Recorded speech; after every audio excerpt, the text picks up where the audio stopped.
जयपुर में एक व्यक्ति रहते थे, उनका नाम था घाटम।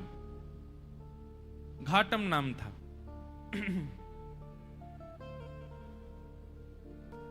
उनका पेशा था, उनके पूर्वजों से ही चला आ रहा था, वो सब चोरी करते थे। दादाजी, परदादा, परदादा, पूरे गांव का ही यही पेशा था, यही काम था, सब चोरी करते थे। घाटम जी भी चोरी करते थे। एक बार श्री घाटम जी कहीं जयपुर से आमेर जाते हैं, तो बीच में, अभी जहां कथा थी इससे पहले, वो वही स्थान है आमेर और जयपुर के बीच में, कनक घाटी। वहीं श्री घाटम दास जी रहते थे। उनका नाम बाद में घाटम दास हो गया, पर पहले उनका नाम घाटम था। तो घाटम जी चोरी करते थे। एक बार रात में बैठे थे चोरी करने के लिए, तो उस दिन कोई व्यक्ति तो मिला नहीं उनको मालदार, लेकिन झोला लिए हाथ में और जटाएं बांध करके कोई संत वहां से जा रहे थे। घाटम जी बेचारे 2 दिन से तो उनको कुछ चोरी हुई नहीं थी, फिर भी मन में विचार करने लगे, तो महात्मा है, इनकी क्या चोरी करूं मैं, कोई बात नहीं, चोरी नहीं करता हूं, प्रणाम कर लेता हूं जाके। और घाटम जी उनके मार्ग पर आ गए और अर्धरात्रि का समय, घनघोर अंधेरा, प्रणाम किया। महात्मा रुक गए, बोले अरे खुश रहो वत्स, क्या नाम है, नाम आदि पूछा, कहां रहते हो, स्थान बताया, क्या करते हो। घाटम जी बोले मैं चोरी करता हूं। महात्मा को यह बात बड़ी बढ़िया लगी कि इसने छुपाया नहीं मुझसे, सत्य बोला। बोले चोरी क्यों करते हो भाई, चोरी डकैती करना ये अच्छी बात नहीं है, मत किया करो, अच्छा काम नहीं है। बोले महाराज काम तो अच्छा नहीं है मैं जानता हूं, पर ये तो मेरे परिवार का पेशा है, मेरे पूर्वजों से चली आ रही है चोरी, हमारा परिवार इसी में ही निपुण है। मेरा बेटा है अभी 5 साल का, उसको भी तैयारी करा रहा हूं मैं, उसको भी सिखा रहा हूं कैसे जाना चाहिए, क्या क्या आयुध संग लेके जाने चाहिए, किस प्रकार लोगों को देख करके समझ जाना चाहिए मालदार है कि नहीं है। महात्मा बैठे बैठे, देखो संत का स्वरूप क्या होना चाहिए, संत केवल वहां ना जाए जहां माला और दक्षिणा मिले। संत का स्वरूप है वो जहां जाए, अगर दिख रहा है कि कुछ दूषित स्थान है, दिख रहा है कि इसके अंदर कुछ कमियां हैं, उसको सुधार करे। इसीलिए वो संत बना है, इसीलिए वो साधु बना है, केवल मालदार बनने के लिए नहीं बना है साधु।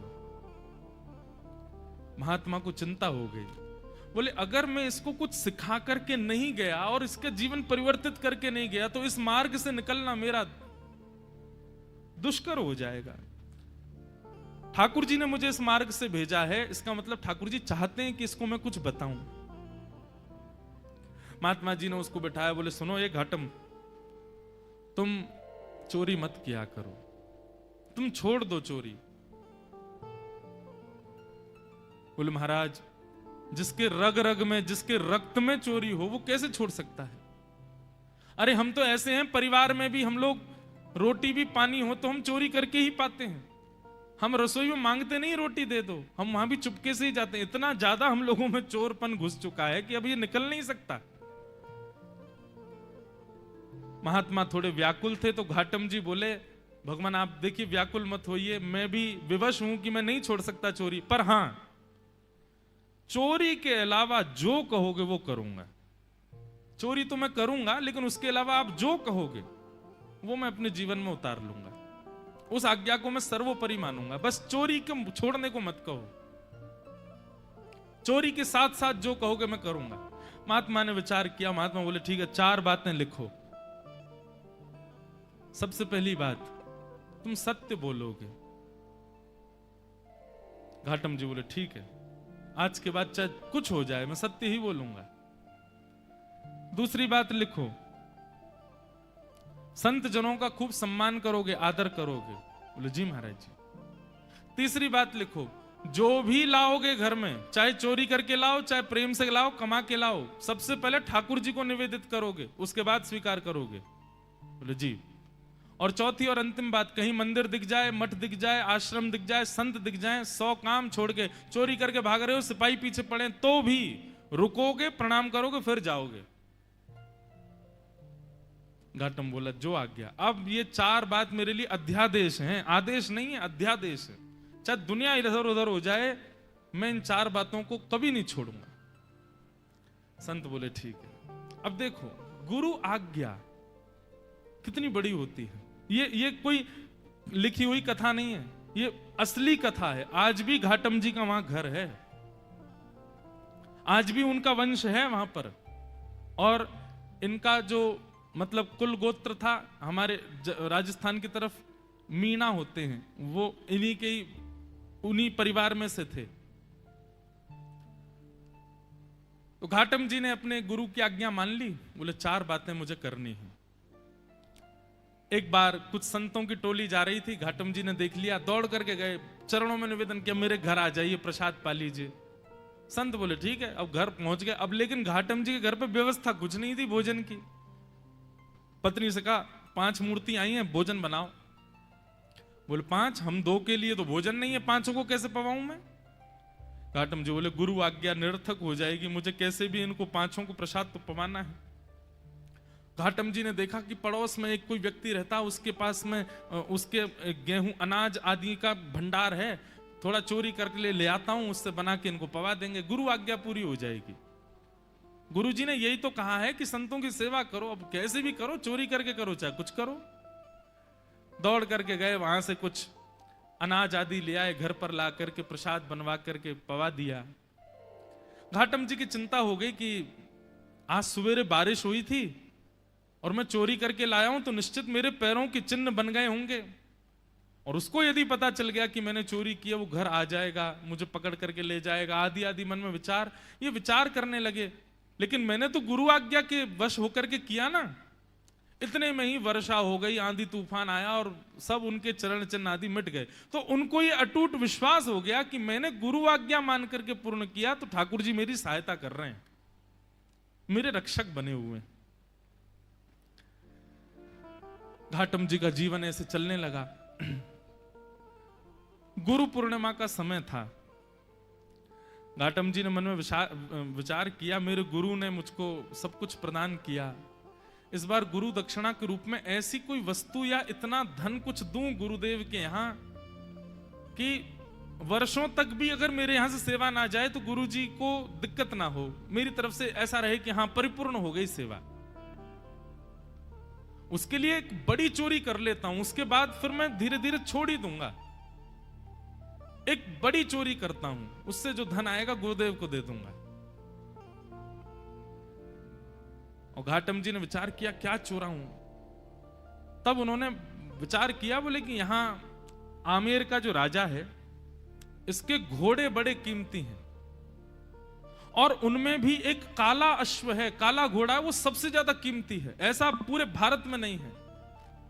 यदि उसको मैंने चोरी कर लिया और उससे जो धन आएगा वो यदि मैंने गुरुदेव को दिया, तो आजीवन मुझे जितना देना चाहिए उतना एक बार में ही दे दूंगा मैं गुरुदेव को। तो गुरुदेव के यहां गुरु पूर्णिमा की सेवा मेरी तरफ से होती रहेगी। घाटम जी चोरी करने के लिए जा रहे हैं। एक सामान्य से घोड़े पर बैठ करके घाटम जी और सीधे राजभवन में प्रवेश कर रहे हैं। मुख्य द्वार से ही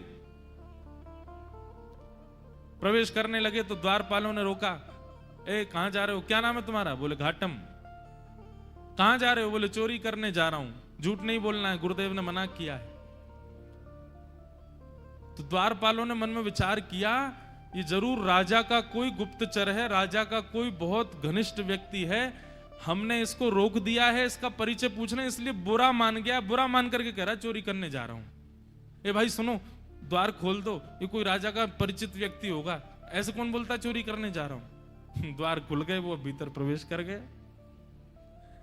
भीतर प्रवेश करके घुड़साल में गए, वहां सबसे महंगा घोड़ा जो काला अश्व था उसको खोल लिया, बैठ गए, लेकर के बाहर आने लगे, खुले में ही सबके सामने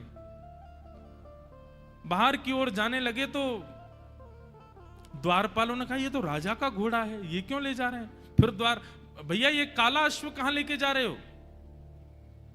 बोले चोरी करने आया था, चोरी कर ली, अब चोरी करके ले जा रहा हूं। द्वारपाल बोले ये तो कुछ ज्यादा ही बुरा मान गया है, ऐसे कौन बोलता है? अरे भैया द्वार खोल दो, इनको जाने दो।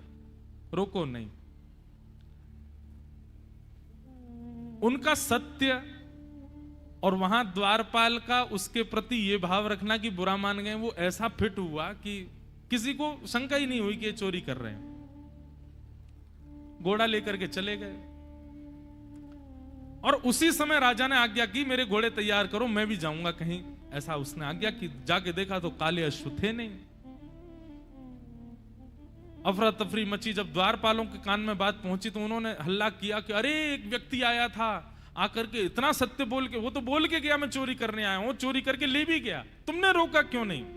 बोले महाराज हमको लगा कि ऐसे कौन बोलता है, चोर कभी ये बोलता मैं चोरी करने आया हूं, लेकिन वो सत्य बोल रहा था तो हमको लगा आपका कोई गुप्तचर है, आपका कोई घनिष्ठ है, इसलिए हमने रोका नहीं उसको, ले गया वो।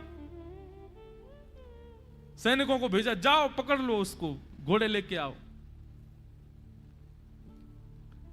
घाटम जी घोड़ा लेकर के जा रहे थे, दौड़ रहे थे खूब तेज कि राजा के कोई दूत आए उससे पहले मैं इसका विक्रय कर दूं कहीं। लेकिन तभी उसी मार्ग पर ही एक मंदिर पड़ा राम जी का, और वहां संभवतः उसी समय आरती चल रही थी। गुरुदेव की आज्ञा याद आ गई। बोले गुरुजी ने कहा था कहीं मठ मंदिर आश्रम दिख जाए तुरंत रुक के प्रणाम करना है। तुरंत अपना घोड़ा रोका। भयभीत है मन में, लेकिन गुरु आज्ञा पर इतना विश्वास, घोड़े को रोका, खड़ा किया, वहीं एक पेड़ से बांध दिया, भीतर भाज करके गए। जल्दी जल्दी प्रणाम कर रहे थे, आरती चल रही थी, आरती प्रणाम की, संतों को प्रणाम किया, परिक्रमा लगा रहे थे, 4 परिक्रमा करी।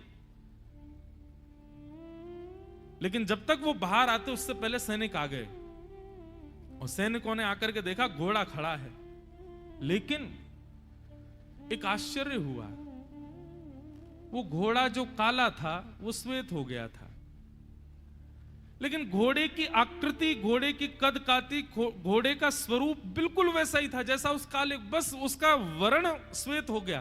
तो सैनिक खड़े तो हो गए आके, लेकिन कहने घोड़ा तो वही है, लेकिन ये श्वेत कैसे हो गया?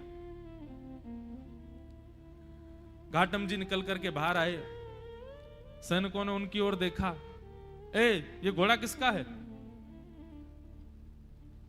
बोले घोड़ा राजा का है। बोले राजा का घोड़ा तो काला था, ये श्वेत कैसे हो गया? तुम चोरी करके लाए ना? बोले हाँ मैं चोरी करके लाया।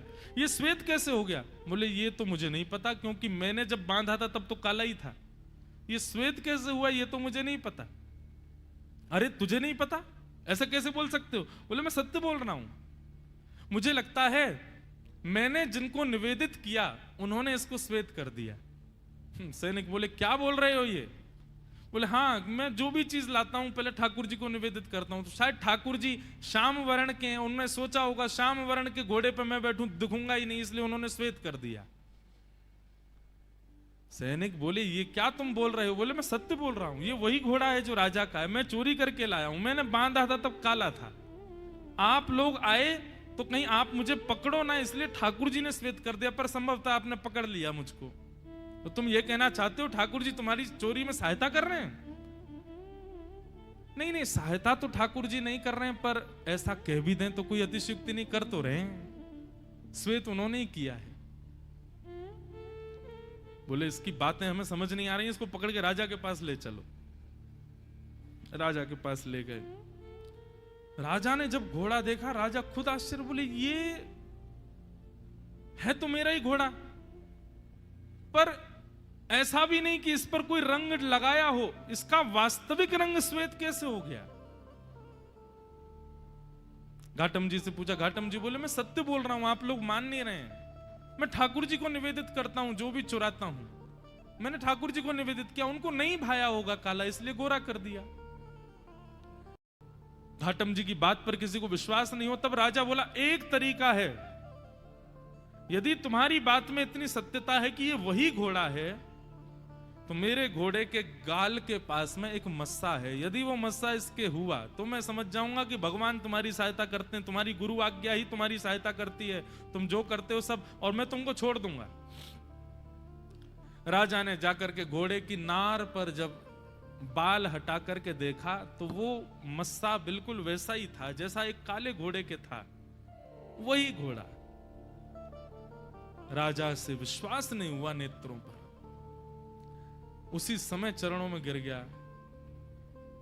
बोले महाराज, आपके गुरु आपके बने रहें, पर आज से मेरे गुरु आप हैं।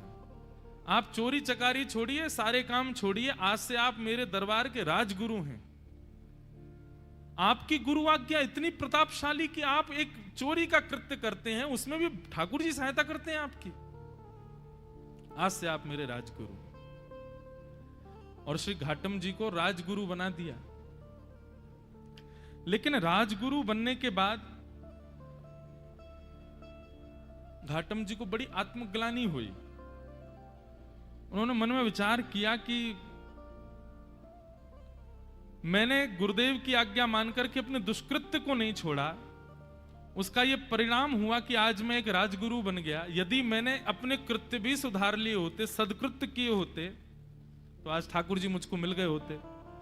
तो घाटम जी ने अपनी राज पदवी का त्याग कर दिया, और राज पदवी त्याग करने के बाद वो सामान्यतया एक सामान्य व्यक्ति की तरह अपना जीवन जीने लगे, गुरु आज्ञा पालन करके। और श्री घाटम दास जी, उनके पद हैं बड़े सुंदर। वो उनका एक पद है, उसमें कहते हैं ठाकुर जी को कि हे ठाकुर जी, पहले तो मैं यूं ही खाता, अब तो ना कर खावा छा। ठाकुर जी, पहले तो मैं ऐसे ही खा जाता था, पर अब तो मैं स्नान करके पाता हूं प्रसाद। गल में माला, माथे पे तिलक, थारे निमित्त लगावा छा। महाने तो ऐता कर दीना, थाने की ना काई। मैंने तो इतना कर लिया आपके लिए, आपने मेरे लिए क्या किया ठाकुर जी? घाटम दास जात को मीना, तारोगे की ना। इतनी सरल सहज वाणी उनकी। ठाकुर जी से कह रहे हैं मैंने आपके लिए इतना कुछ किया, अब तो मैं नहा के खाता हूं, अब तो तिलक लगाता हूं, माला पहनता हूं गले में। ठाकुर जी अब तो कृपा करो मुझ पर।